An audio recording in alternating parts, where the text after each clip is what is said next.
We begin this half hour with the latest on the wildfire still burning to our west in LA County. Crews are still struggling to get the upper hand on the two largest fires still burning. At least 25 people have died, but officials unfortunately expect that number to keep rising. Some 80,000 people remain under mandatory evacuation orders this morning. Another 90,000 are under evacuation warnings. Anchor Joe Moeller is live in Altadena for us again this morning with the latest on the ground there. Good morning, Joe. Good morning to both of you. A lot of work happening here at both the Eaton fire here in Altadena and also the other fire that happened in Malibu Palisades area. We're seeing that video of this, all those homes destroyed right along PCH.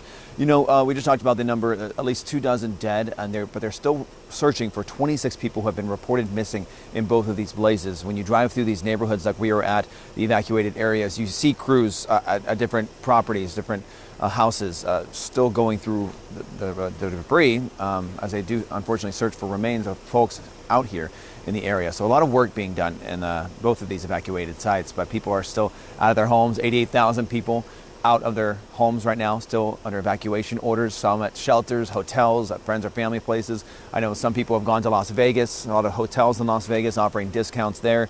There are a number of people and have gone out of state as well from here, both of the fires who were evacuated. I do want to give you a live look here this morning. This is what we're looking at. It's getting a little lighter out here so you can see more. It's dark normally before the sun comes up because there's no power here still, but this is just one of the businesses destroyed. The cars in the street that were just left here.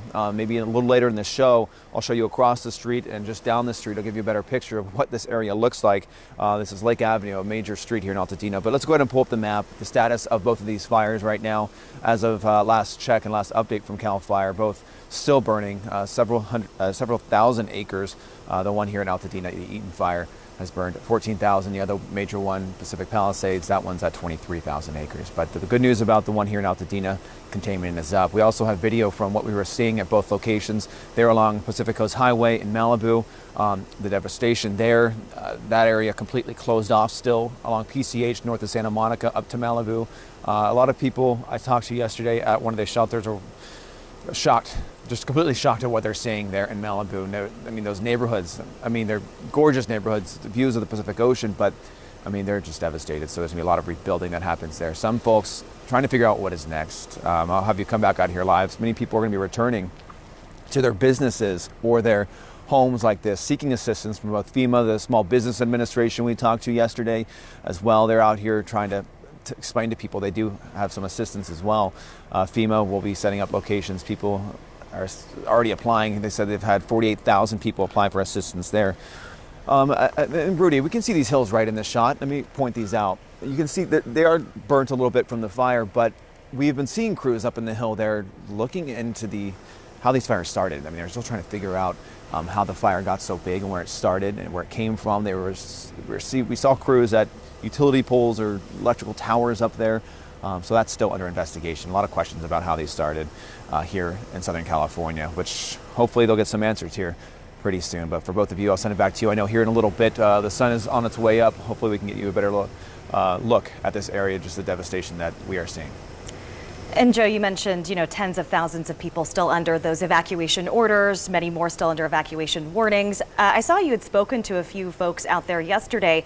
I got to imagine there's a lot of fear out there, a lot of just not knowing what, if anything, they'll be coming back to. Tell me what you heard from those people. Well, not only not knowing what they're not coming back to, it's where do you start? If you know your home is gone, which many people do, there are maps people can go to where the structures have been confirmed destroyed, or because crews do have to go in here and deem, hey, can you come back to this property? Is it damaged enough to live in? Yes or no. So they're going through that. But if you find out your home is unfortunately destroyed, people are saying, okay, what do I do next? Is your insurance cover enough? How do I get reimbursed for these hotel rooms? So there's a lot of uncertainty and a lot of questions from folks. Some people who have insurance and they don't know where to start, they're still going to FEMA to say, hey, what's next? What sort of assistance can I get? So there's a lot of people trying to figure out what's next. I mean, this just happened 1 week ago, and they're not even back home. So as you can imagine, people are still trying to figure it out. Yeah, difficult situation indeed. Folks wanting help, and the people that they would probably normally go to, they're needing help as well. So Joe, we thank you though for bringing us the latest live this morning from Altadena.